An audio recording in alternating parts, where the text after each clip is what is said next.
Are you superstitious? Are you an example or a warning? Sharon Horne-Ellstrom here, also known as Pajama Grandma. Day 666 of just documenting my business journey as I transition from the offline brick and mortar world to the online world of business.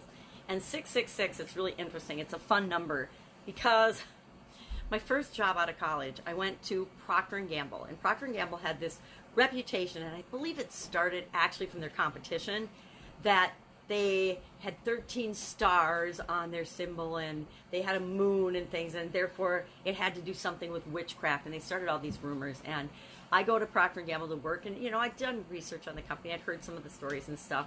And of course, my employee number is 666, which was the butt of a whole lot of jokes because, 666 is supposedly a demonic or a witch or a devil type number. And so I got teased a lot in that job. I was there 5 years, and it was just fun, but it was interesting because we actually studied the history of where those rumors came from as part of the, as an employee of the company. And so it was fun to learn about that, but it's so ironic or hilarious that my employee number just happened to be 666. They had, enough employees that they had started recycling and reusing employee numbers again. So I don't know who the original 666 was, but I was the next one.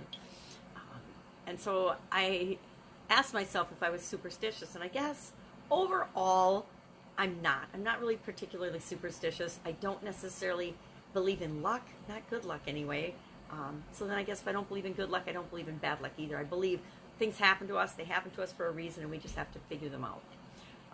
And that led me to thinking this morning about, am I an example of how I want to impact the people around me and other people in the world? Or am I a warning? Am I a cautionary tale of what not to do? I guess in some aspects we are all an example in some ways and a warning in others. I'm probably a warning in how not to be married or stay in a monogamous relationship. I am probably a warning in terms of not leading a balanced life, or not being a workaholic. I guess I don't know how to describe that, but how to not lead a balanced life. I definitely focus too much on certain aspects of my life. So that's probably more of a warning in that aspect. I'm definitely a warning with respect to not taking care of yourself and not putting your health first. Not so much anymore, but I was definitely a warning back when I had a sudden cardiac arrest. So there's ways in which we're all a warning and that we're all an example. I like to think I am an example of how to roll with life's challenges, how to deal with life challenges, and to turn them into opportunities for my kids, for those I'm around, for those I work with. I like to think I'm an example in other ways, which I will leave up to other people to decide or not. I show up online in my pajamas every day, not to be a warning, although to some people I'm probably a warning, my family hates it, but to other people, I want to be an example. I want to be an example of showing you that you can just be yourself and show up in the world as whoever you are, and some people will love you, some people will hate you, and there's not a whole lot that matters in the middle because you have to be happy, you have to be who you are anyway. So I like to believe that I'm an example of being yourself, and that me being myself gives other people, you especially, permission to be yourself as well. So my question for you today is, are you an example in the ways that you want to be an example for the people in the world around you, or are you being more of a warning? Like yesterday something happened that I heard about, and I wondered, geez, is there something, and isn't it interesting that we go to that, we immediately question, is there something I did to impact that result or that particular situation? A lot of times it has nothing to do with us, but we always go there and we're like, well, geez, is that somehow my fault? Should I have done something? Should I have called somebody? Should I have been involved with this? Should I, and why do we do that? We should all over ourselves when it's just ridiculous, because we do what we're supposed to do. What happens for a reason. We make the choices, we make the decisions in any given moment because we believe at the time that is in our best interest. That is the best response given all the circumstances, all the information we have right now. Now, 5 minutes down the road, we might find out that was the worst response, but we didn't know that 5 minutes ago, and we can't change the response that we had. So I challenge you, just like I challenge myself, every day from this point forward to be predominantly an example of what I want to see in the world. Be an example of what you want to see in the world. Be kind to one another. Be kind to people. Treat other people the way you want to be treated. Act in the way that you want other people to act toward you. Respond to outside forces and influences and things that happen around you in the way that you want other people to respond as well. That's how you be an example. But most of all, just be yourself, because being yourself is the best example that you can give to anyone. Being yourself and loving yourself and showing up in the world as who you uniquely are allows everybody else on the planet the opportunity to do that as well. And then don't judge other people for who they are, because you don't want them to judge you for who you are. That's it. Today, BP challenge, day 60, already 2/3 of the way through the challenge. Talking about the next thing, and the next thing is just a bunch of little basic things that are critical and important to move toward the goal and objective of the 90-day push, but that don't warrant a whole 10 days of their own. So it's just kind of 2/3 of the way. It's a way to take a breather, step back, and say, okay, where are we? How far have we come? And here's key critical things that are important that we want to hit on and do, but we don't want to spend 10 days on it. For example, water. Consuming water is critical for absolutely every human being and every living creature on the planet for the most part. We need water. We need water every day. And the vast majority of us do not drink or get enough water.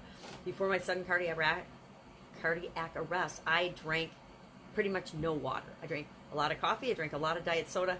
I drank no water. And that proved deadly for me. And most people, most diseases, just for our bodies to function on a daily basis, we need to consume water, decent water that will help sustain life of our cells and life of our bodies.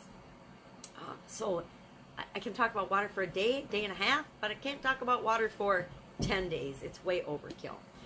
So the basics, we'll be covering the basics in that today. The first one is water. Just, hey, how much are you drinking? Water, actually, it's a water day. Actually, that's pretty funny. Water over the dam or water under the bridge was my Supersize Your Business talk today. So that's interesting. I guess it's all about water today, and I didn't even notice until I started summarizing it here. So water under the bridge, water over the dam. The past is the past. There's nothing that we can actually do to change past events. We can change our behavior moving forward. We can change how we respond to the way we reacted in the past right now. But reliving the past, living in the past, it's not going to do anybody any good, especially you and me. It's not going to do us any good. So there's no point in living in the past. Big discussion on that today, both on my Facebook page and then in my Facebook group, Supersize Business. Because I don't know about you, but there are events and triggers of things that will happen that send me beelining back to an event in the past that I maybe didn't love, and it's an instant reminder. And so my challenge for myself today and my challenge for you is, how do we take those triggers, and instead of having negative triggers, we find positive triggers that remind us of memories and great things that happened in our past, and we relive those all the time instead of all the mistakes we've made or the things that we said or the way that we judge ourselves. What if we were to do that? What kind of an impact would that have on our life, or how we feel about our life? I suspect it's going to make me feel a whole lot better than reliving that time I got fired by my jerk boss, or reliving the time I had to go to court because one of my business partners got us into some legal hot water. I don't like reliving those things. There's things that trigger them, and then I just get that sinking feeling in my stomach, and I'm like, oh my God, why am I thinking about that? Or something will happen with one of the kids, and I'm like, oh my God, I feel so bad for them. And what if we could just trigger all of our positive memories and all the things that make us feel awesome?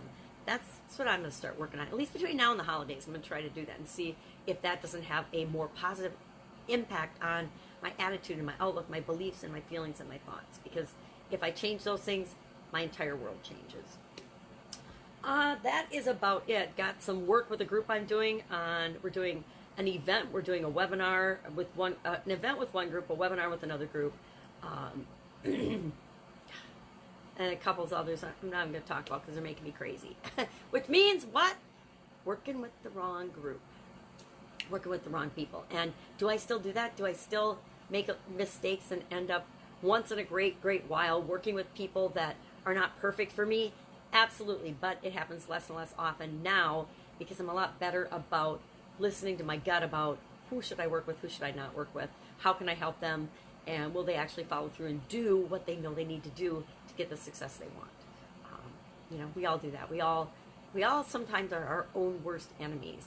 And in that, I know I am a warning. I'm a warning for people around me to not be super hard on yourself, not be super critical, not always be looking for what you're doing wrong. Always be looking for what you're doing right, because we always do a lot more right things than we do wrong. We just build up the wrong things or the mistakes in our lives, and that will negatively impact us if we're not careful. So that's all I've got. If I can help you in any way, hit me up.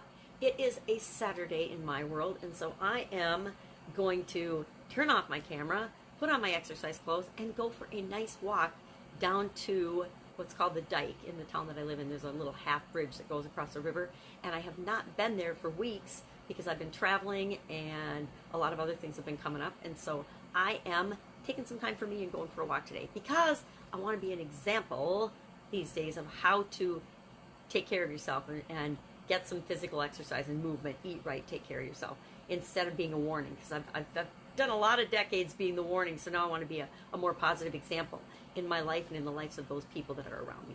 So have an absolutely amazing day. Again, if I can help you in any way, hit me up in the comments below. Otherwise, I will report back tomorrow what's up, what I'm working on, what's working well, what's not working so well, and what I'm learning from that, lessons learned. Have an amazing day. Take care. Bye. See you tomorrow.